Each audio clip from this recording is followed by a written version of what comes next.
I'm glad we both saw this story today. I'm just going to stand back and let you get really angry about it. Try not to get too angry about it. I'm not going to get angry. I'm just a guy who was completely lied. He may have been lied to. I mean, I'm not going to get completely angry. Drew Eubanks, former member of the Phoenix Suns on AZ Central, clearing the air on his departure from the Phoenix Suns after one season and his decision to join the Utah Jazz in free agency. Quote, "The interest was always there for me to return to Phoenix. The notion of it being a mutual split is just factually false. There were a lot of conversations about me coming back this next year from the moment the season ended and into free agency.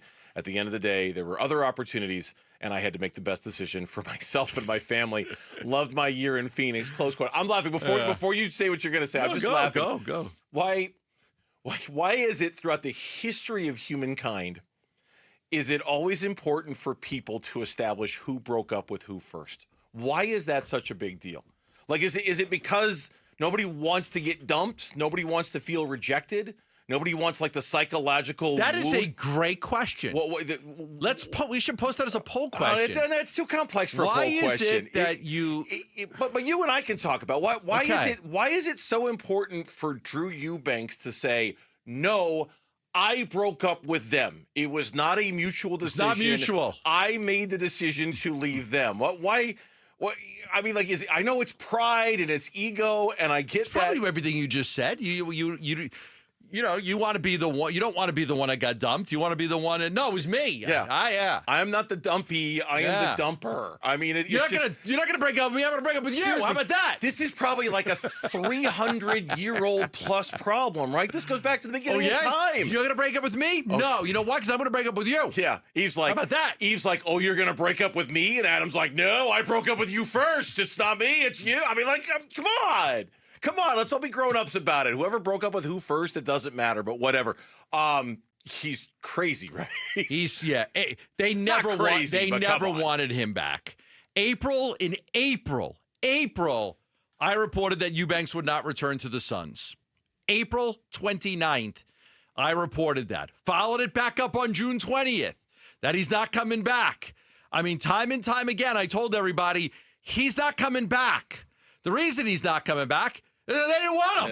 They didn't want him. They were done with him. Yeah. I got news for Drew Eubanks. Utah doesn't want you either. They don't want you either. Oh, wait, they signed him. What do you mean? They signed him because they're trying to lose. Explain this to me like I'm 5. Why did they sign him if they didn't want him? Because you got to fill out a roster. Oh, okay. Yeah, when you want to lose, that's a good player to have. You're sitting there, you're like, man, I'd really like to lose some basketball games. That Eubanks guy, what's his plus minus? The worst in the NBA? The worst on this? I'll take him. Give me that. You'd look around the league like, what free agents had terrible plus minuses? We want those guys. Yeah. Look, the Jazz were very active. They went after Mikal Bridges and Paul George and guys like that. I believe that they did. But, when you don't get those guys, it's like, you might as well just try to have a good draft pick. You might as well just try to put yourself in a position to have the best draft pick possible. The Suns didn't want Drew Eubanks back. No. I don't know what I don't know what they said to him, but they had to at some point get their point across so that way he wouldn't pick up his option. Right, because that's the point, I think, is that he had the option to stay. Clearly, something had to be said by the Phoenix Suns to dissuade him from picking up that option. How much did he end up making? Was it I think 2 years and $10 million. Okay, yeah. So I think that's more than what he would have made with the Suns. So there's a reason right there to leave the Phoenix Suns. Hey, I'm going to go make more money playing there. But I'm sure at some point the Phoenix Suns communicated to him, hey, we'd really rather you didn't. Right. You can do it if you want, but we'd really rather you didn't because we really don't have a place for you. We really don't want you around. It's just, again, it kind of goes back to that whole, oh, no. They didn't not want me. Oh, no. Whoever, that's factually incorrect. They did not want me. Same thing with Eric Gordon. Now, I reported, before Budenholzer was hired that they didn't want Gordon and Eubanks back. But, I did my due diligence because when a new coach comes in, sometimes things can change. So I after checking with some things, I still reported that they don't want Eubanks and Gordon back. They didn't before Budenholzer got hired, they didn't want him back. After Budenholzer got hired, they didn't want them back. They wanted better players at those positions. Yeah. And Mason Plumlee is better for what the Suns need than what Drew Eubanks is. At the end of the day, it doesn't matter who broke up with who. What matters most is that we think the Phoenix Suns got themselves an upgrade at the backup center position. Now, not a huge upgrade, but it was, and the shame, not the shame of it, but like Eubanks, there were times that I really liked watching him play basketball last year.